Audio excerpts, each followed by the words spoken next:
ಈ old age ಆದವ್ರಿಗೆ, ಆಮೇಲೆ ಮಕ್ಕಳ ಎಲ್ಲ ಕೆಲ್ಸಕ್ಕೆ ಹೋಗಿರ್ತಾರೆ, ಯಾರು ಮಾಡೋರಿರಲ್ಲ, ಮಕ್ಕಳು ಸ್ಕೂಲ್ಗೆ ಹೋಗಬೇಕು, ಬೇಗ ಮಾಡಬೇಕು, ದಿಢೀರಂತ ಮಾಡಬೇಕು ಅಂತ ಪ್ಲಾನಿಂಗ್ ತರ ಹಿಂದಿನ ದಿನ ಪ್ಲಾನ್ ಮಾಡ್ಕೊಂಡು ಮಾಡಿರ್ತಾರೆ.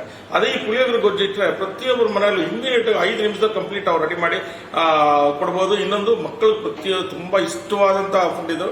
ಬಾರಿ ಸ್ಪೈಸಿ ಇರಲ್ಲ, ಒಂದು ಸ್ವೀಟ್ ಅಂಡ್ ಇದು ಟ್ಯಾಮ್ರಿಂಡ್ ಜಾಗ್ರಿ ಕಾಂಬಿನೇಷನ್ ಅಲ್ಲಿ ಮಾಡೋದಿದ್ದು.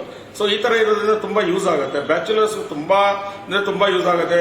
MNC ಕಂಪ್ನಿ ಕೆಲಸ ಮಾಡ್ತಿರ್ತಾರೆ, ಅವ್ರ ಮೇಲೆ ಮಾಡ್ಕೊಳಕ್ ಟೈಮ್ ಇರಲ್ಲ, ಅವರ ಮೈಂಡ್ ಸ್ಟ್ರೆಸ್ ಜಾಸ್ತಿ ಆಗಿರುತ್ತೆ. ಸೊ ಇದನ್ನೆಲ್ಲ ಇದು ಮಾಡ್ಕೊಂಡು ಪುಳಿಯೋಗರೆನ ತಿಂದ್ರೆ ಸಾಕಪ್ಪ ಅಂತ ಕಾಯ್ಕೊಂಡಿರ್ತಾರೆ ಅವರು.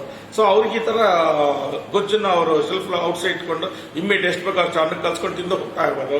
ಇನ್ನೂ ಕೆಲವರು ಏನ್ ಮಾಡ್ತಾರೆ, ನಾರ್ತ್ ಅವರು ನಮ್ದು ಯಾವ ತರ ಲೈಕ್ ಮಾಡಿದ್ದಾರೆ ಅಂದ್ರೆ ಅನ್ನದಕ್ಕಿಂತ ಅವರು ಚಪಾತಿ ಜೊತೆ ಪುಳಿಯೋಗರೆ ಗೊಜ್ಜನ್ನು ತಗೊಂಡು ತಿಂತಾ ಇದ್ದಾರೆ.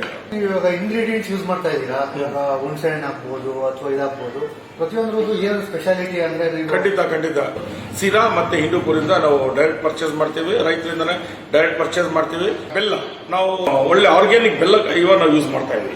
ಮಂಡ್ಯದಿಂದ ಡೈರೆಕ್ಟ್ ಆಲೆಮನೆಯಿಂದ ನಾವು ತರಿಸ್ತಾ ಇದ್ವಿ ಬೆಲ್ಲನ. ಆಮೇಲೆ ಎಣ್ಣೆ ಇವಾಗ ಲೇಟೆಸ್ಟ್ ಟ್ರೆಂಡ್ ಬಂದಿರೋದು ಗಾಣದ ಎಣ್ಣೆ ಯೂಸ್ ಮಾಡ್ತಾ ಇದ್ದಾರೆ. ಅದೇ ಗಾಣದ ಎಣ್ಣೆ ನಾವು ಇವಾಗ ತಗೊಂಡ್ಬಂದು ಪ್ರತಿಯೊಂದು ಪುಳಿಯೋಗರೆ ಗೊಜ್ಜು ಒಂದು ಬ್ಯಾಚ್ಗೂ ಅದನ್ನೇ ಎಣ್ಣೆ ನಾವು ಯೂಸ್ ಮಾಡ್ತಾ ಇದ್ದೀವಿ.